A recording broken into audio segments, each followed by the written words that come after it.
And then,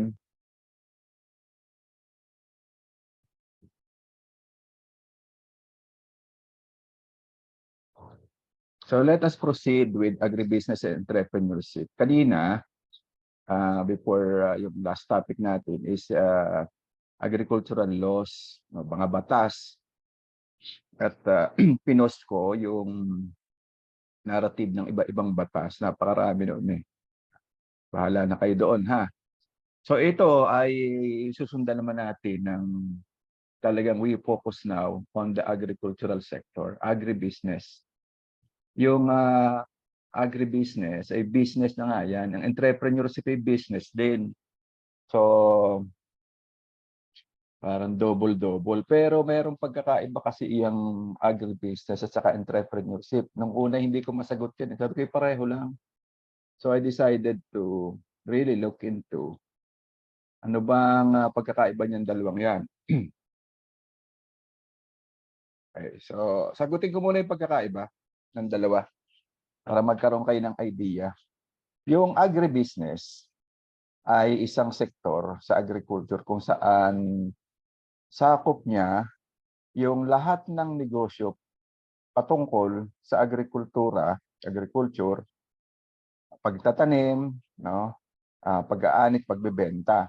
Pero yung pagtitinda ng mga pataba, inputs, kahit kasama rin sa agribusiness yan, no? Mga support service.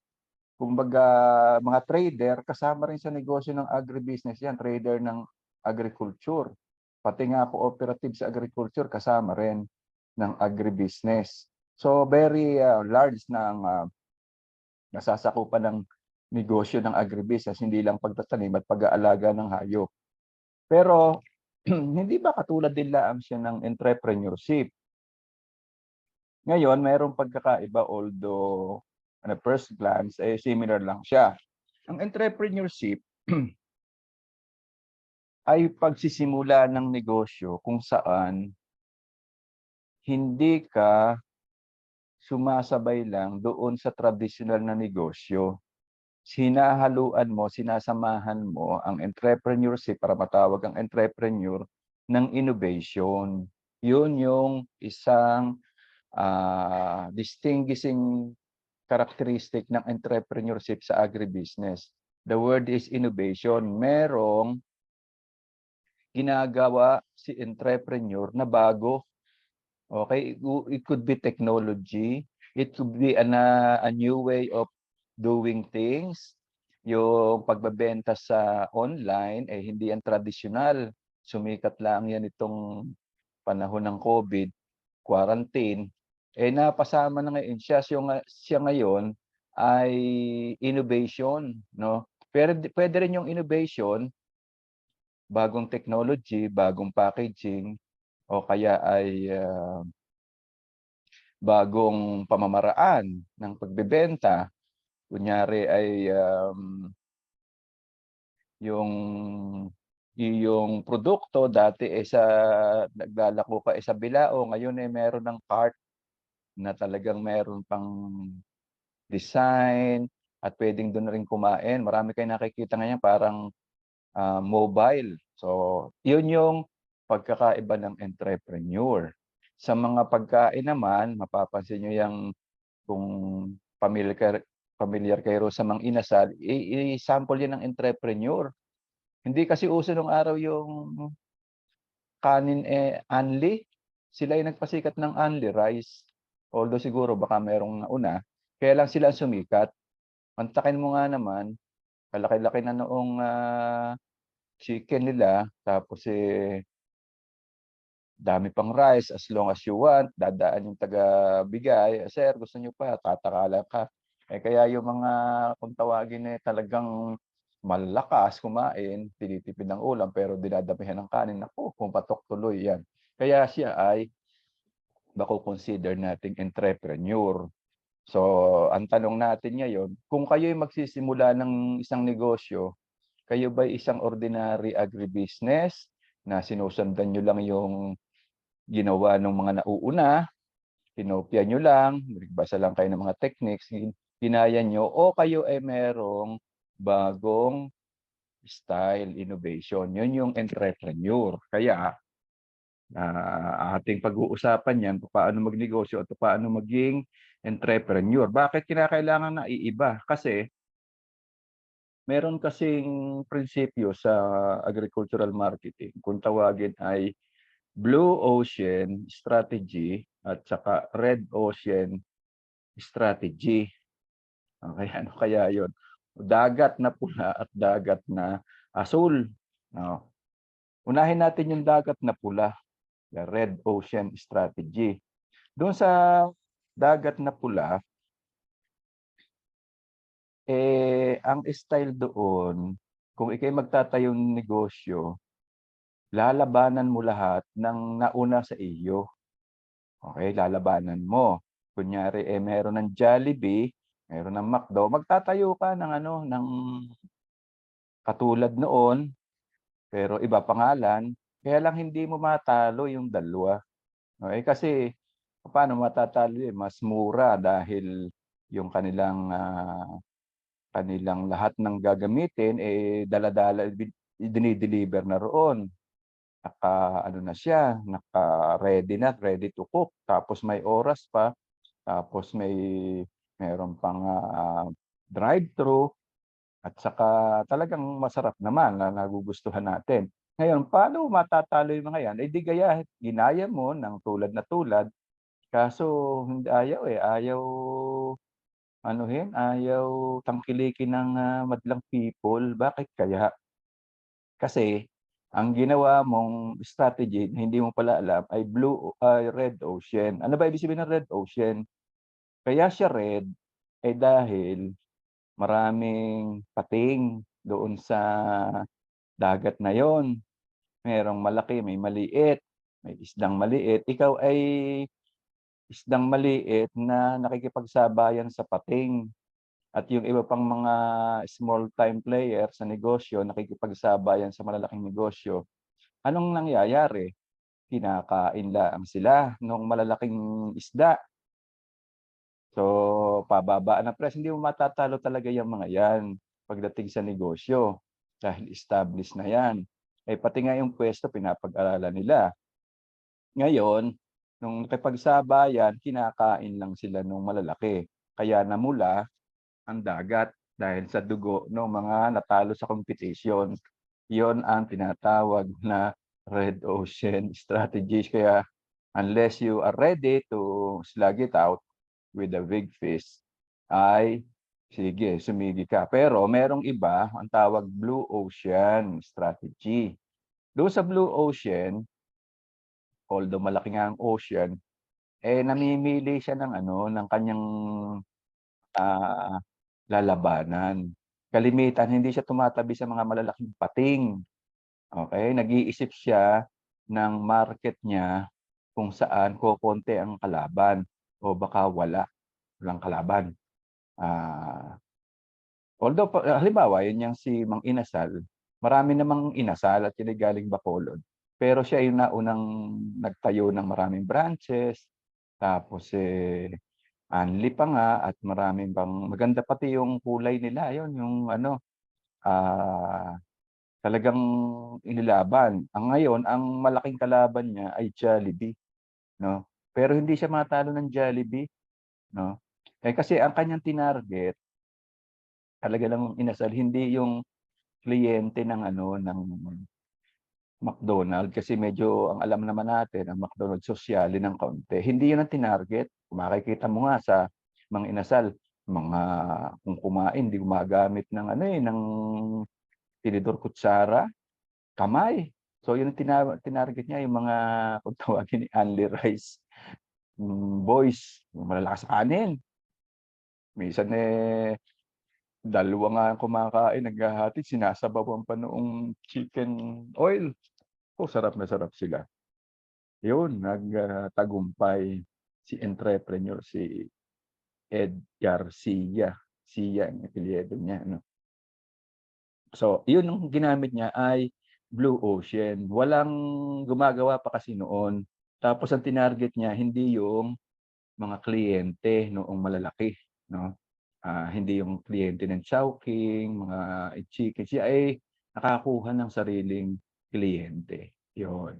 Kaya sa negosyo, ang turo diyan ay mag-isip ka noong, tatargetin mo lang na ang tawag niyan niche market sa simula. Yung kahit maliit na porsiyento 'yan pero specific na ang magugustuhan nila yung iyong produkto. Alright, so 'yan yung, istorya ng agribusiness and entrepreneurship. Nagtagumpay yung entrepreneur because, meron siyang in-inject na kung tawagin natin innovation. Okay. So balik tanaw lang tayo sa agriculture. O alam na natin 'yan, tsaka yung agro-industry ay relating to farming, for example, farmers, manufacturers of farm equipment, and importers and exporters of farm products, kasama yan sa agro-industry. So kung napag-usapan natin yung international trade ay kalimitang goods and services or we call it commodity na nate-trade ay agricultural products.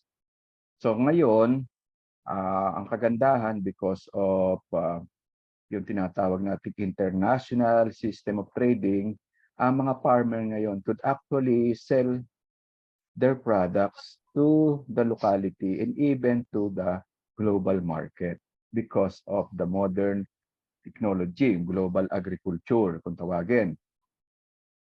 Sa mga underdeveloped countries, mahihirap na bansa, there is a pressure on the local farmers for the commercialization of their operation. Anong ibig sabihin?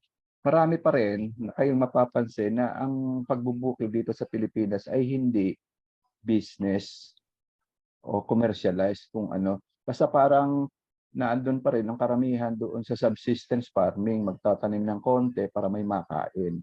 Hindi talaga siya para gawing negosyo. Bakit nagkaganon? Bakit nagbabago ang agriculture? Una, nagkaroon na ng decline in the size of plot. Actually, hindi naman naliit ang lupa. But what this statement mean is yung landholding, yung pagmamay-ari ng lupa ng isang tao o isang pamilya ay lumiit. Ay, sampulan natin. Kunyari kayo ay 5 magkakapatid at ang tatay-nanay nyo ay merong 10 hektaryang lupa na sinasaka niya, noong mamatay na o bago mamatay ang parent, ay siyempre hahatiin yung lupa sa 5. So ang bawat isang anak ngayon, ang landholding na niya ay 2 hectares na lang. Samantalang dati, yung landholding ay 10. Ngayon, ang problema, bawat isang anak yung 5 na yon would not necessarily become farmers. One of them could be putting up yung bahay niya roon. One of them, dahil inabot na ng kahirapan, ibinenta. One of them, medyo may kaya-kaya pero ay tamad magbukid, hinayaan na lang at ang sabi niya, pagka mataas na presyo, bebenta ko. Yung isa, probably could be ended up, hindi ako nakapag mataas ang pinag-aralan, magbubukid na lang ako, susubukan kong gawing magandang farm. So, ang nangyari doon, lumiit ang land holding. It's not actually the land area. Land area or land holding for agriculture. Now, iba kasi ang batas sa US, sa Amerika. Sa Amerika, kung mayroong similar situation, isang pamilya na mayroong actually hindi 10 hectares, maybe 100 acre ang labanan doon, ang sukatan. Mas malaki kaysa hectare yon. Kung merong, let's say, 100 hectare or acre, hahatiin sa 5, hindi nila hahatiin kasi bawal hatiin ang lupa. What the law doon sa kanila ay magpo-form ng corporations yung magkakapatid at hindi hahatiin. Yung corporation will become a business that will run the farm. Kung walang mahilig sa agriculture, yung kanilang na-form na na business would hire a farm manager kahit walang interesado roon sa magkakapatid since it is parang naging corporation na nila. So the corporation will run. Now whatever kikitain noong noong business na yon as a farm would be divided doon sa 5 magkakapatid kahit hindi siya involved. Ngayon, kung merong isang involved doon, that person, that sibling, yung isang kapatid na yun, na nag-engage sa business would have to be paid separately for functioning. Baka siya yung naging manager, so mayroon pa siyang sweldo as manager at share noong kanyang lupa, which is equivalent other siblings. Kaya hindi naliit ang lupa doon. Kung ang lupa niya na 100 acres ay may tanim na wheat, for so many generation, that will be 100 na devoted to wheat farming. Sa atin iba, lumiit na lumiit, kapihan nawawala. Okay, ano pa ang factor? Pangalawang factor ng changes in agriculture, the urban growth of the growth of urban areas and a rapid increase in the population.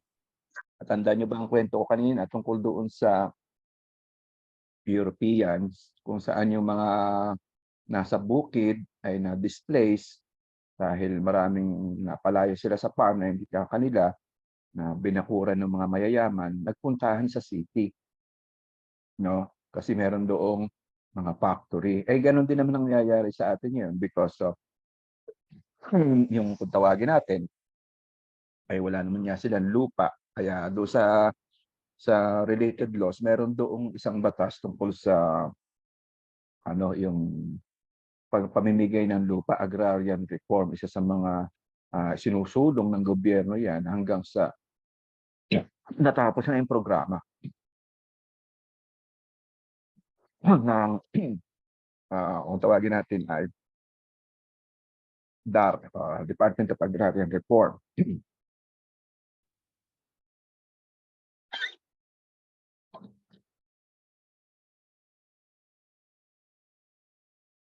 Isa sa mga nakikita namin problema ngayon at malamang ganyan din sa inyong lugar. Kung gusto mo nga magbukid ngayon at maluwalong ang lupa mo, kailangan mo ng labor. Dito sa Cavite, mahirap maghanap ng labor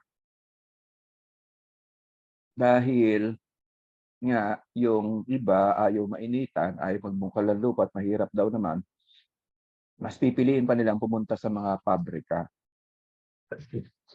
Dito sa Cavite, napakaraming industrial zones. Maganda pa, 3,000 pesos ka lang makakabili ka na ng motor, huhulug-hulugan mo. So araw-araw pumapasok, ang sweldo nila ay sigurado. At sa farm, ang hirap. Kaya ang nangyayari ngayon, mga Caviteño na originally taga rito, wala na makuhang mga farm labor. Pasintabi doon sa iba. No. Ang nangyayari ngayon, yung ibang ibang region, Samar, Visayas, yun pa yung mga nakarating dito sa sa Cavite na wala talagang makuhang trabaho, wala talagang trabahong ayos, sila yung napupwersang maging farm labor kasi okay lang sa kanila dahil kung hindi sila aalis doon sa lugar nila, hirap na hirap sila, talagang magugutom. So may mga nakakamag-anak na unang dito, pupunta rito at sinasabing dito, makarating ka lang, napakarami naghahanap dito ng labor o yung pupunta sila either farm labor o kaya ay panday. Ayan. Iba naman ay sari-sari na papasukan. So yun yung nangyari, yung mga urban areas na populated. In fact, dito sa Cavite, napakarami ng urban areas, hindi na Manila lang, Cavite, Dasmariñas, or ay considered na yan urban areas, no? So, gano'n, nagsiksikan niya yan sa urban areas ang population. Pangatlo, na change is yung tinatawag nating general modernization. There is a need to generate more income to support the farming families. Dahil si farmer na originally ay siyempre may mga anak, hindi na ngayon niya maasahan ang kanyang anak ay hindi na niya papapasukin at kakatulungin sa bukid. Hindi ganoon ang pangarap nila sa buhay. Ang pangarap nila, anak, mag-aral ka, ng mabuti nang hindi ka mapagaya sa aming magbubukid. So, kung pumasok na yung bata, magastos na yan. May college pa, may after that, no? At saka siyempre, pag ang bata ay nakakita ng ibang kaklase, nanggagaya, gusto ko rin tayo nung gano'n. O, hindi naman pwedeng lakad, kawaawa, sasakay ka, transportation. So, nag-increase ang need ng isang farmer. Hindi na yung pagkain lang. Marami na.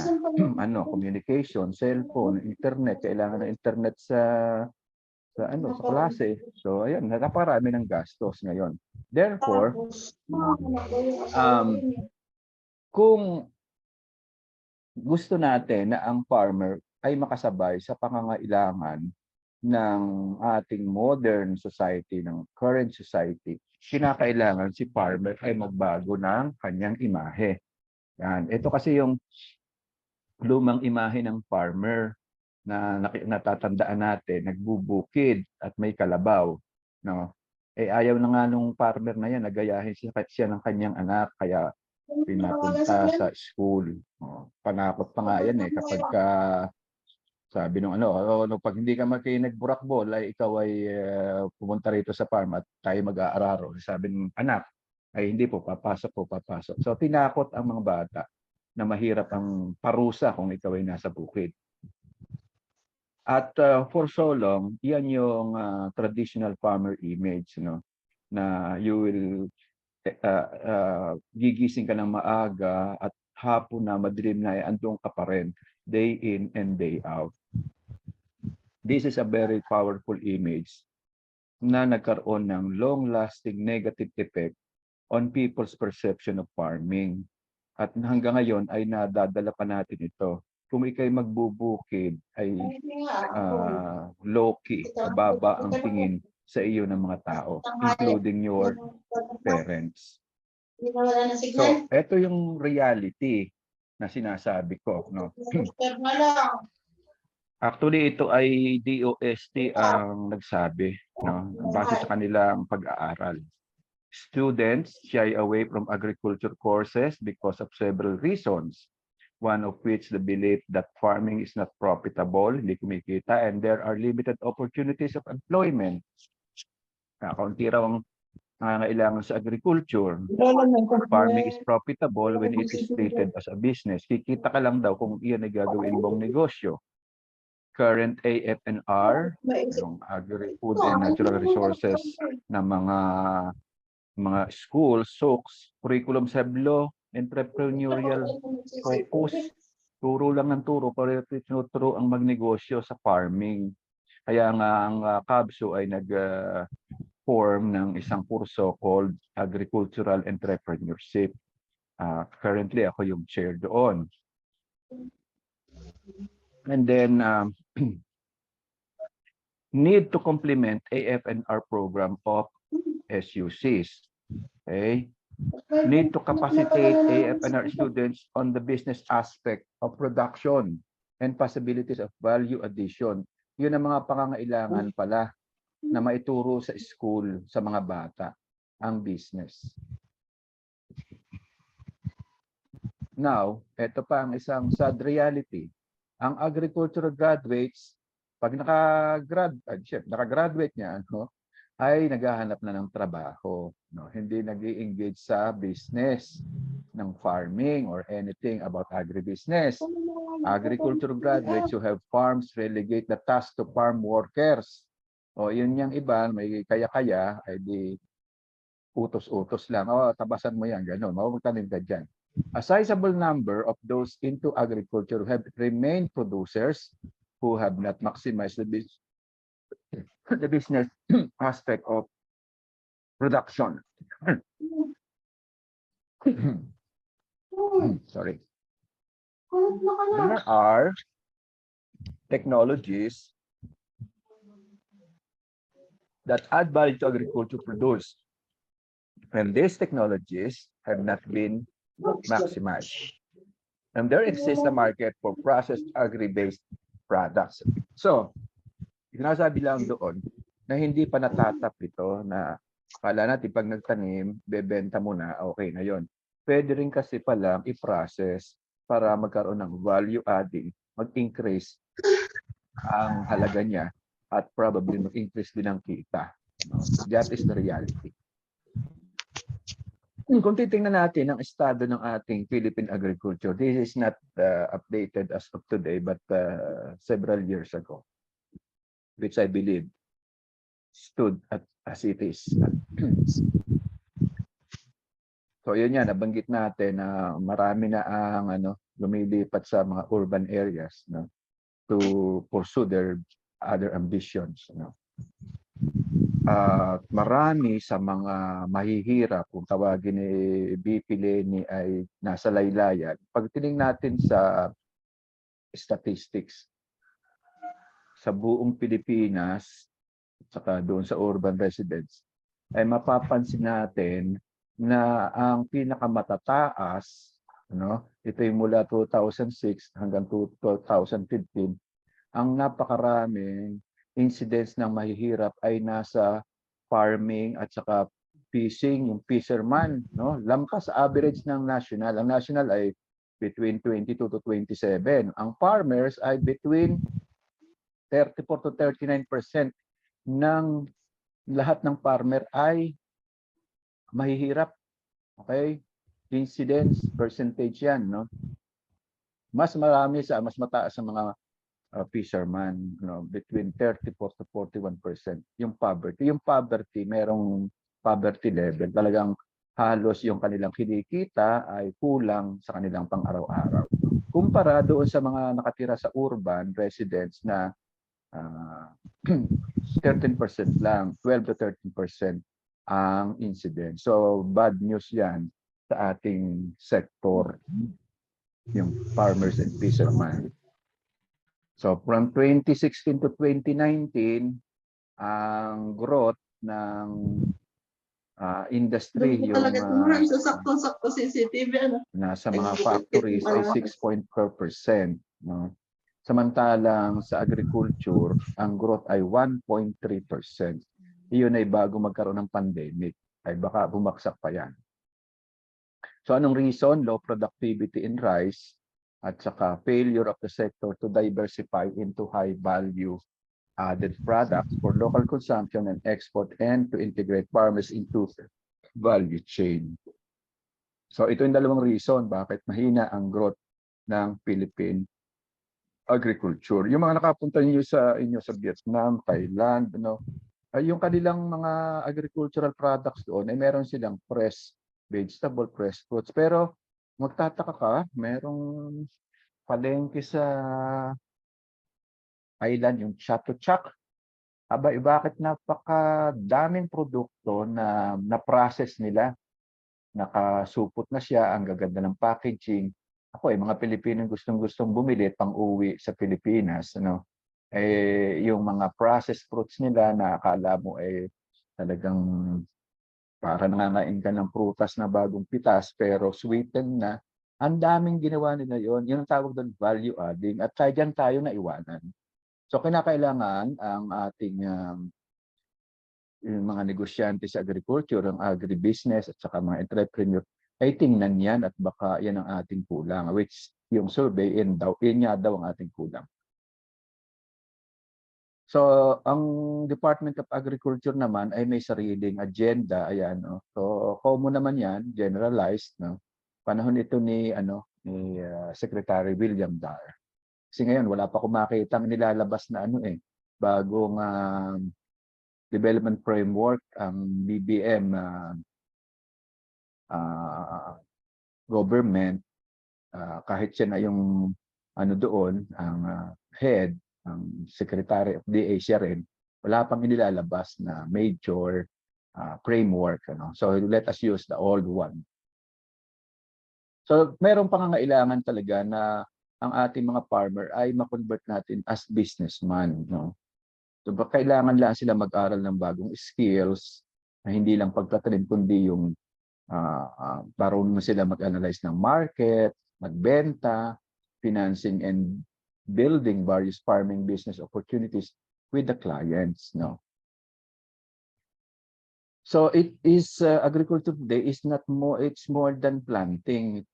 hindi lang pagtatanim. So, titingnan natin yung buong ecosystem ng agriculture because we could produce and deliver the food we need provided na kumbaga alam natin yung ating ginagalawan. So it needs ecosystem support service. So sa complex ecosystem, um, maraming na tayo ngayong tinitingnang areas, ano, ah, yung tinatawag nating halimbawa sample niyan yung ini-engineer na ang mga tanim ngayon at saka ang mga hybridized na ang mga alaga nating hayop. So biotechnology ay isa sa mga tinitingnan natin ngayon. So hindi na simpleng pagtatanim, we need to use the technology, mga DNA niyan, okay, kung ano, and including the efficient use of water. Ngayon ay mga tinatawag nating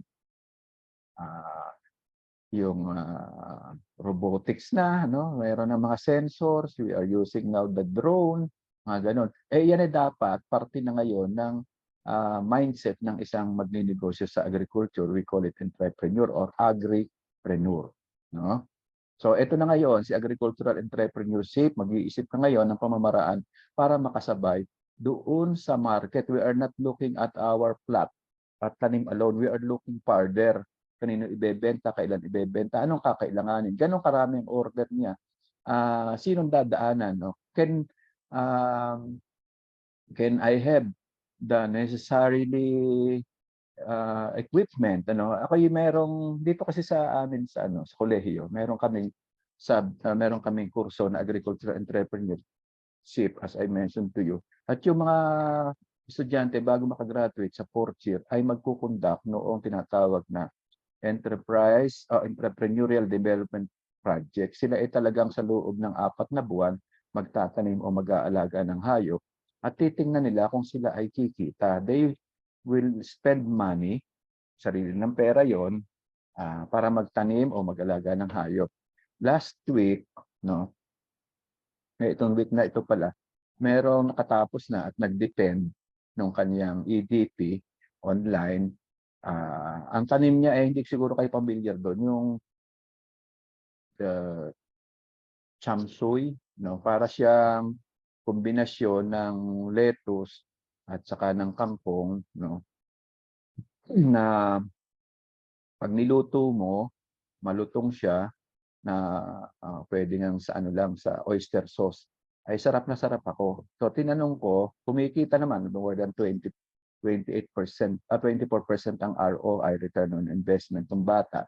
Sabi ko, sige, final question, I will reverse the question to you. Ano ang pwedeng maging dahilan na hindi ka